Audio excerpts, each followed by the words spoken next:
This is Jennifer Gonzalez welcoming you to episode 36 of the Cult of Pedagogy podcast. In this episode, I'm going to share my process for teaching argumentative writing.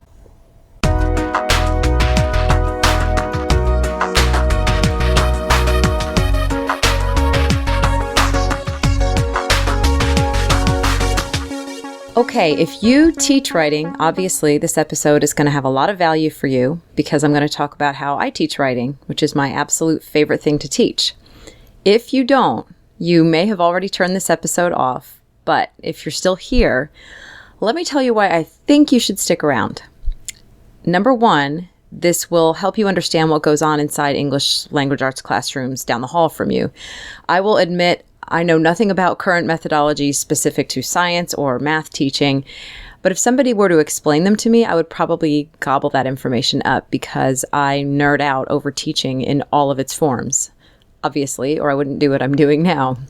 The second reason is because, well, you're probably aware of this, but if you're not, there is becoming a growing expectation that teachers in other content areas support student writing.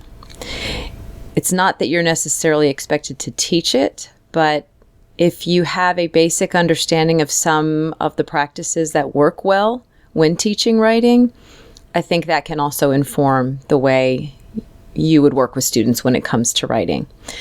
Also, if you have kids that are in school, I think this understanding some of the best practices for teaching writing, I think that's always a good thing to understand. So if you're still hanging around and you're not an English language arts teacher of any kind, thank you. I hope to still provide some value to you.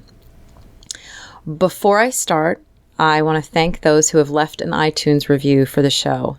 I check my reviews about once a week, and I get so excited every time I see a new one pop up. It means so much to me to know that I'm helping new teachers figure out what they're doing, and experienced teachers find new energy to put into their work. And also, just every review that's added, it helps to bring more listeners in, and it helps the podcast to become more visible on iTunes. So just thanks so much for taking the time to do that.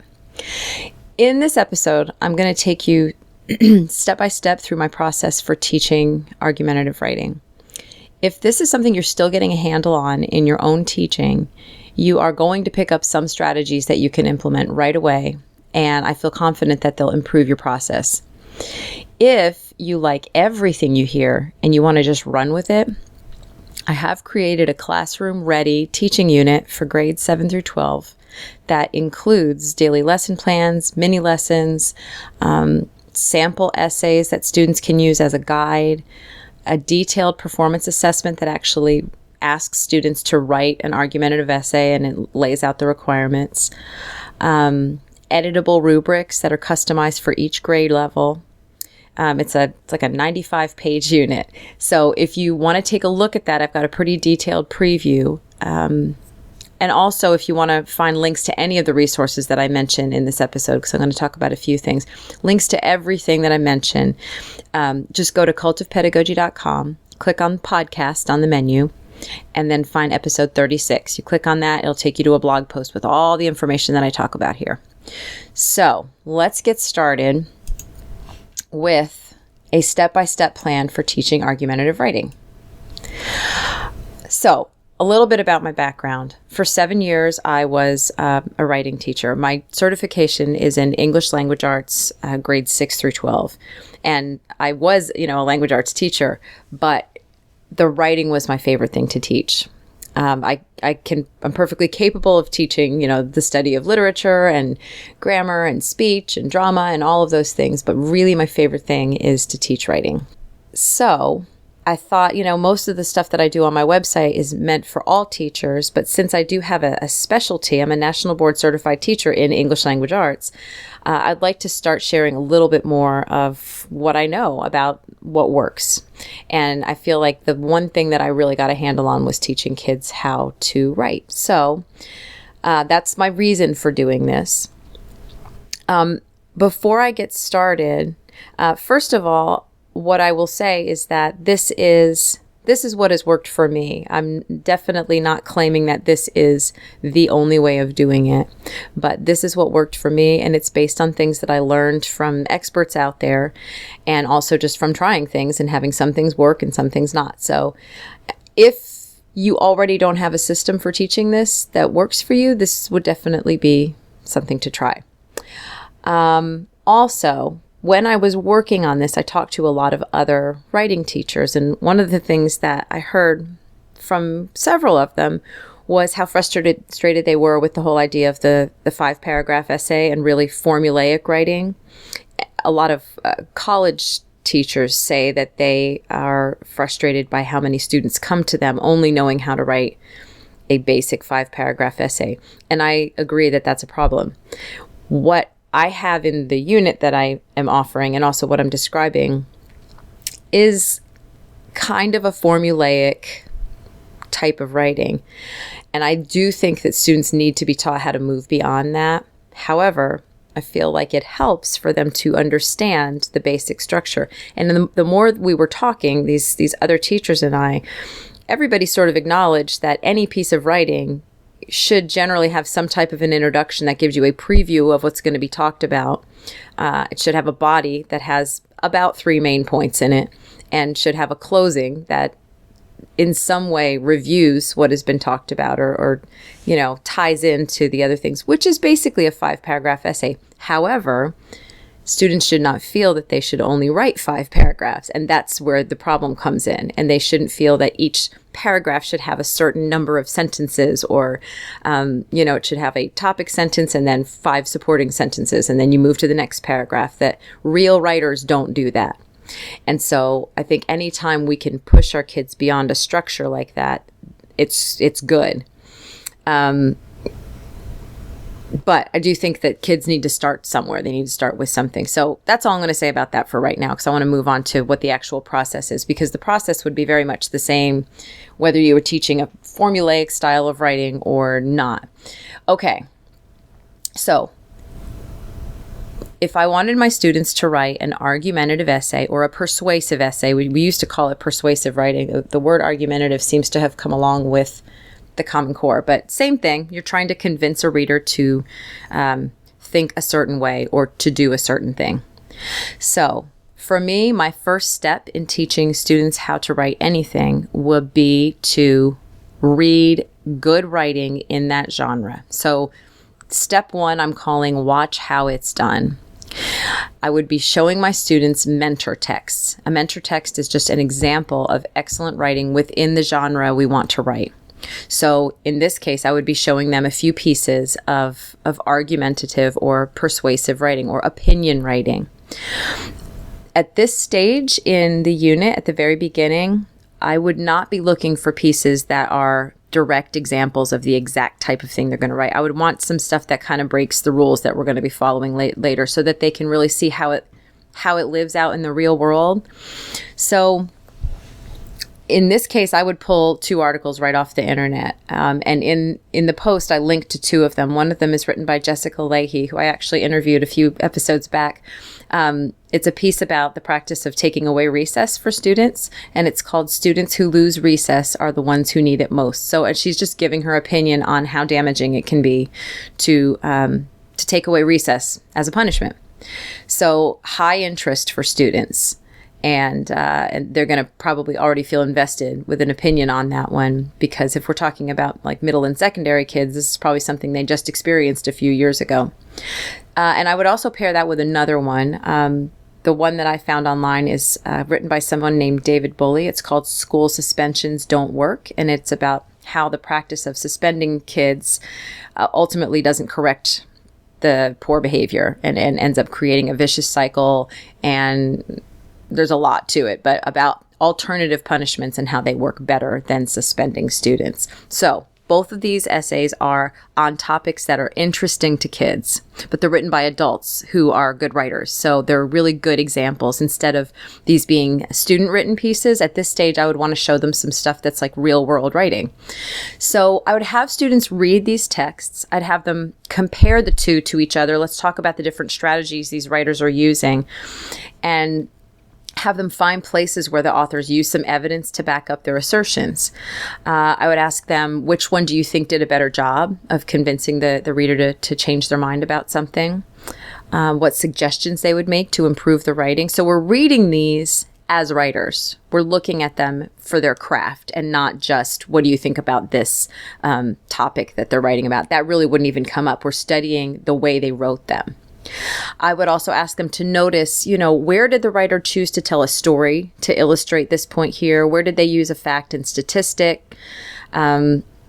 And then the thing is, once we've kind of looked at these a little bit, it's going to be a real informal study of these mentor texts at the beginning. I wouldn't necessarily call it a strict close read, but just let's look at these examples.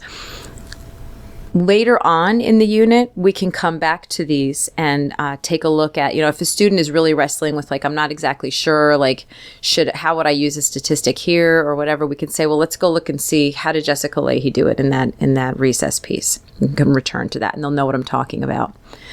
This whole process of noticing things in mentor texts, I've seen it in several different places and in other experts on teaching writing, but the book that I got this from, it really, really solidified it for me. It's a book called Study Driven, and it's written by someone named Katie Wood Ray, and I have just not seen many people mention it. I read it quite a while ago, and I was just blown away by how awesome her process was.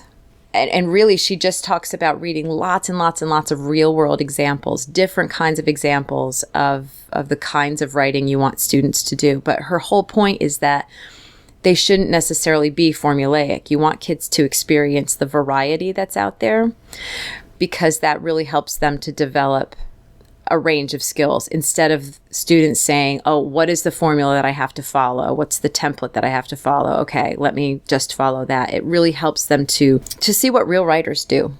So Katie Wood Ray, the book is called Study Driven. I would definitely recommend that. But my point is, I would start a writing unit by having students read. Have them reading examples of good writing in the genre so that they can get a feel for how it's done. Step 2, because this is an argument unit, I would have the students start with verbal arguing. And I'd have them do it real freestyle at the beginning. I did a post a while ago. I don't remember if it was a podcast or not, about icebreakers. And one of the icebreakers I really like is something I just call this or that, but a lot of people call it different things. This is where you say a statement like, women have the same opportunities in life as men. And all the students who agree with that go to one side of the room, the agree side, and everybody who disagrees goes to the disagree side. And then they start talking about why they're there. You say, Alicia, why are you on the agree side? And Alicia starts talking, and then her turn is done. And then I say, Michael, why are you on the disagree side? And then Michael gives a few minutes. And you just kind of go back and forth. And what ends up happening is students are kind of defending their positions to each other. They're sort of they're writing an argumentative essay as they stand there and talk. And the point of this is for any kid who's sort of intimidated by the idea of argumentative writing, it's to show them, you guys do this all the time. You just do it verbally. You argue about whether or not that movie sucked last night. You have points, you give evidence. You just don't necessarily realize you're doing it. So high interest topic. And it really could be, maybe we could watch a movie one day and then the next day say, my statement is that was a good movie. Let's go left if you agree and right if you disagree and have them argue. Get it down to something really simple and something that they can talk about easily so that they can see that the strategy of arguing is something that we are already doing all the time. It's something we're doing when we try to convince our parents to give us more privileges and so on and so forth. You all are really good at providing evidence. You just have to learn how to transfer that into writing. So I would have them do an activity like that. And then step 3, I would move into the same exact thing, except I would make it a little bit more formalized and I would have them do it with text. So what I would say to them at the end of this or that activity is I would say, tomorrow we are going to do this same thing, except I'm going to tell you ahead of time what the topic is, and I'm going to give you a couple of articles that can actually give you some facts and figures that you can use to actually back up your argument for this next topic. And what this will do is it's going to give kids an appreciation for actually having some backup for your arguments and having it be just a little bit more than your own personal experiences or your own feelings about things. If you can pull from some higher authority on something, then that strengthens your argument. So I would tell them ahead of time what the topic is going to be the next day. I'd give them the articles, and these would be articles I would choose ahead of time because then I would know that they would have some evidence that either side could use. So I'd pick a variety. And then the next day, I'd give them some time to prepare. If you feel that you disagree with this statement, then start looking for that evidence. And if you agree, look for evidence to support it. Give them some time to highlight and annotate those texts, and then we would basically repeat the same things. Now, the discussion in this style is called philosophical chairs. And I have a huge post about discussion strategies. It was a podcast too. If you've been listening for a while, you probably heard it. But philosophical chairs is kind of the same thing. Two sides, each side takes turns talking, except that you're using text as evidence, and the turn taking is a little bit more structured and formalized. And you're supposed to summarize the other person's side before you talk. But it's basically the same idea. You're arguing a point for one side or the other, but they're going to be required to refer to evidence in their text this time. So this starts to get them into the practice of citing textual evidence for an argument. Now, before we leave this step, the last thing I would have them do once they're done having this, and it would take about a full class period to do this sort of debate, but maybe as an exit slip, I would have them write down an actual written argument where they say what their main point is and then give 3 reasons to back that up. Not necessarily giving all the evidence or anything, but what I'm trying to give them is practice writing a thesis statement that states a point of view and sort of previews 3 supporting reasons. This is going to lay the groundwork for step 4. So we start reading a mentor text. We spend the next 2 steps doing some kind of like verbal argument, and now it's time to get down to the actual writing. So step 4 would be where I introduce the actual performance assessment, the assignment that they're going to be working on now for the next couple of weeks. Oh, and before I go on, I should say that anytime I teach any major form of writing, whether it's a personal narrative or an informational sort of like a research paper, anything that's, I'd say 2 or more pages of writing, it takes me about 3 to 4 weeks. I set aside a lot of time for students to work on it because we go through every stage of the writing process together. And there's lots of time built in for conferencing and looking at examples and doing some peer review. And so by the time that final copy is done, a couple of weeks have gone by. So that's just how I did it. And it worked pretty well for me. I'm going to get back to that a little bit in a few minutes. So at this stage, before they do any writing at all, I let them take a really good look at what the assignment actually is. It explains what they're supposed to do, and let them look at the rubric that I'm going to use to score their final paper, their final piece. Once they've taken a look at that, and what would the performance assessment actually be? Well, for this and for the unit that I created, I set up a scenario for them. So, for example, your school board is getting ready to vote on whether or not to ban all junk food from your school. It will no longer be sold in vending machines, in the cafeteria, anything. Students will be allowed to bring it, but you can't buy it anywhere in school. Okay. Which this has actually happened in a lot of schools. So I'm trying to look for topics that are really current and are things that students they're going to care about. So then the task is to write an essay that will be read at the next school board meeting, arguing for or against this rule or this ruling, or proposing an alternative plan that you want them to take instead. So you would be trying to persuade them to vote one way or the other, either saying, yes, I think that's a good idea, or no, I don't. Or have you considered doing this, and trying to persuade them to do that. So that would be the task, to write an argumentative essay on that topic. Now, with the unit that I created, I actually gave them 4 choices, 4 separate topics, because as a writing teacher, I've seen teachers do this where they will give all of their students the same topic to write about. I feel like you are shooting yourself in the foot as a teacher if you do that, because who wants to read 130 essays on the exact same topic? Not me. Hopefully, if you've already done that to yourself, you've learned the lesson the hard way and haven't done it again. However, I do believe in limiting students' choices sometimes, especially when they're still learning how to write within a genre. Allow for lots of different possibilities within the choices. But if you're to say to them, just write an argumentative unit on something you care about, I feel like the range of possibilities gets too broad, and you're going to end up having to work with certain kids more than you would have, because they're going to choose stuff that's just isn't going to work for the assignment. So I believe in lots of choice, but still limited choices. So for this assignment, I would give them about 4 choices. And I would also give them, in this case, I would give them the research material ahead of time. I would find articles ahead of time that are likely to provide material for these topics. And here is why.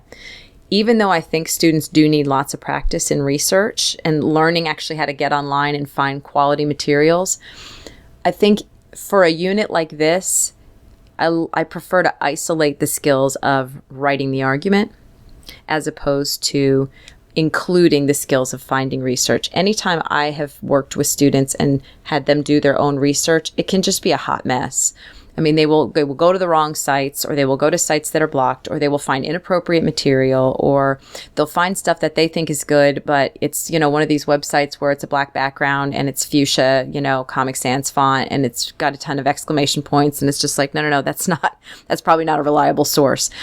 And so I feel like that's a separate lesson. Teaching them how to do high quality online research is its own separate lesson, which I would love to do a podcast and a whole post on later sometime. But so I feel like it's worth the effort to find articles ahead of time that relate to the topic so that they don't even have to mess around with finding them. All they have to do is read them, decide what information they think is the most relevant to their point of view, and then start incorporating it.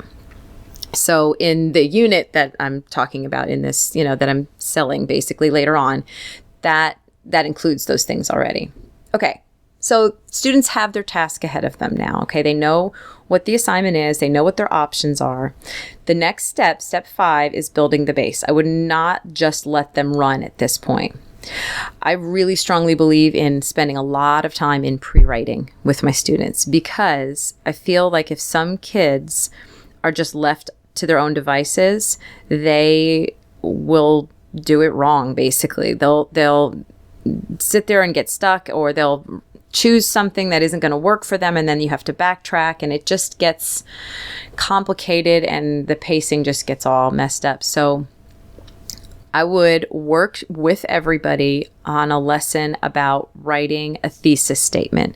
And let's make sure that everybody in class has chosen their topic, they have written a clear thesis statement, and they have some idea of what their 3 main points are going to be that are going to back up that thesis statement. So this is going to still be kind of like a whole class activity where each kid, I'm walking around really carefully making sure that everybody is getting their thesis statement down. I would absolutely let the kids talk to each other a lot. I would let them look at each other's work a lot, because no 2 kids are going to write the exact same essay anyway. I'm going to say to them, you can look at other people's work. You're not going to write about the exact same topic. So that'll just give them lots and lots of models to help them figure out how to do it. So another thing that I would do at this point is I would begin my own essay. One of the things that has worked the best for me as a writing teacher is when I write with my students. And so I would get up on that document camera, or I would, project a Google Docs screen up onto my overhead projector, or just use an overhead projector with a, dry erase pen or whatever. But I would start composing and talking out loud right in front of them and say, okay, I'm going to write about a topic that is not one of your choices, so that I'm not, modeling somebody's exact assignment for them. And I would show them how messy the process is. And for so many of my students, that was just a real paradigm shift for them to see that somebody who is a decent writer, they don't just sit down and start writing something perfectly the first time around. They think about it, they cross things out, they try to write something and then they change the way they said it. They think of, maybe I would think of 3 reasons and then I would reject one and change it. So when they see that that's how it actually works, it just helps so much for them to get their own process going instead of thinking they have to do it perfectly. So once I feel like a student has got a decent thesis statement written and they've kind of got a plan, and I would provide them a graphic organizer that's kind of got a place for thesis statement and a place for them to write down their 3 main points. At that point, I would let each student start progressing at their own pace. Now, this is something that I have learned over the last little while about self-paced learning. And this is actually an interview that I did with a math teacher a few episodes back, Natalie McCutcheon. Hang on a sec. I'm going to look it up real quick so that I can see which episode that actually was, because I just absolutely loved the way she did it. Okay, it's episode 30. How one teacher manages a self-paced classroom. Self-paced learning is basically what it sounds like. Students move at their own pace through the learning. And she basically set it up to where she had, in a unit, she had all of the lessons done ahead of time. She had them on videos, but it could be done in writing too. They could just be written packets, or they could be PDFs or whatever, but a plan for students to work their way through. And then so how she had set up was that kids move through the lessons at their own pace, and they could check in with her when they were done. She could sort of say, okay, yeah, you did that right. You can keep going. And then a smaller number of students would still have to work with her, kids who needed more structure. I don't know, the way that it was all set up was just fantastic. I would definitely recommend you either listen to that episode or go and read the post about it. It was episode 30. So that's what I would do next. I would make sure that all of the mini lessons that my students were going to need to complete this essay were ready ahead of time. And I would actually have them in an online location if I had a plugged-in classroom, so that they could just access them one at a time. And these are the things that I would talk about in this unit. Skills that they would need to build would be things like how to choose the best evidence for your argument, how to recognize the difference between something that's, legitimate and something that's not, something that's credible or not. I would have them looking at how to actually take that evidence and weave it in. Like, what kind of language do you use to introduce a quote, and then how do you explain it afterwards? I would teach them how to cite sources correctly, and also writing skills, like how do you effectively use transitions from one paragraph to the next? How do you write a compelling title and a hook and a closing? How do you build background knowledge so that your audience even knows what you're talking about? So those would all be daily mini lessons that students would work through.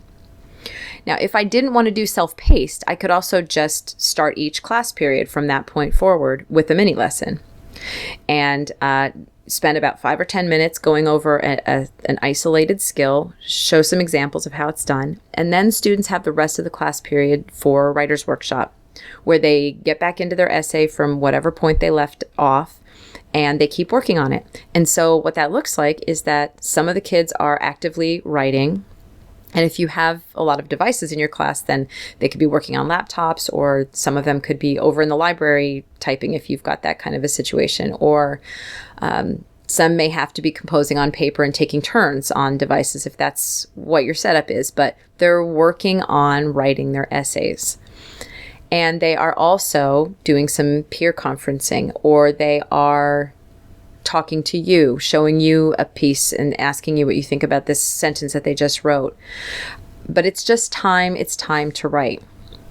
One other thing I would do during these workshops is I would provide students with another few samples of the kind of writing I want them to do. Now, these would be teacher-created samples of argumentative writing. These I would actually create myself, or I would pull an example or two from previous students from earlier years, and take their names off, but excellent examples of student work from other years, so that students can see how people are actually fulfilling this assignment and how they're actually implementing the skills that we're trying to work on, so that when a student is getting a quote from an article, how do they actually incorporate that into a paragraph with your point and with your explanation? So we would be referring to these samples quite a few times also during Writer's Workshop. If a student has a question about how do you do this, what does that look like, we go to there. In those cases, I don't think that the real world examples are as useful, only because there's so much variability in those, that those definitely offer options. But if in this unit we're really trying to practice specific skills in a certain way, then I would want them to look at an example, just because the examples there are going to be more consistent and reliable. So we would be working with those sample essays as well. That would take 1 to 2 weeks, that writer's workshop time. And one of the reasons I like to give that much time is because it gives me a chance to see students' writing in progress, so that when they finally turn it in at the end, we have already corrected a lot of issues before they turned into big issues. And so by the time they turn in their final paper to me, it's already pretty close to meeting the standards that we set ahead of time. So that's basically it. I mean, we work through writer's workshop as students get to the point where they say, okay, mine is done, I'm ready to submit. Then they would submit it. And I would always have some sort of a structure where there's something for them to do from that point on, because you could have some kids who are 2 days or 3 days ahead of other students. So there needs to be something for them to do next, whether it is an enrichment activity or just silent reading, which will always help them in a language arts class, or something else. And then you have other students who are submitting a little bit later. I'm a little bit fluid with my deadlines. I'll sometimes set an ideal deadline or a very last deadline, but encourage kids to turn stuff in early. But even if a student submits something that is subpar, they'll have to redo it. I'll give it back to them with a rubric that's got feedback on it and say, you need to revise for this issue, and this issue, and then we will give you a grade. So it's pretty fluid. For some kids, they're finished with this task way before others. And that's why it's important to also build in those other structures to have them do something else. Now, you may also, with those advanced kids, you may also build on another 2 or 3 mini lessons that take them to another level. If you've got a student who's already a really accomplished writer and you know they're going to be finishing the basic requirements early, then start thinking about how you can push them and challenge them beyond the rubric and beyond those requirements. And although that's not exactly extra work, it's each kid making the best piece of writing that they can. So that is how I would do it.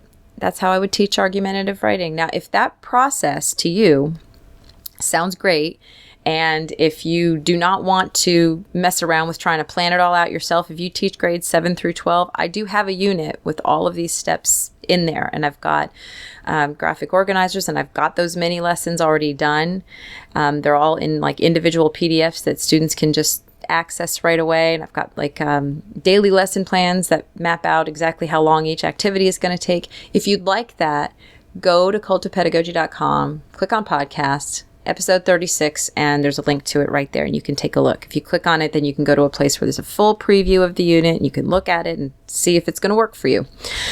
But if you're not interested in that, I hope you've still picked up some really good tips, because I don't know, I'm always interested in how other people teach things. And so I hope that this has helped you refine something about how you're teaching writing. So that's all I have for you today. Thank you so much for listening, and have a great day.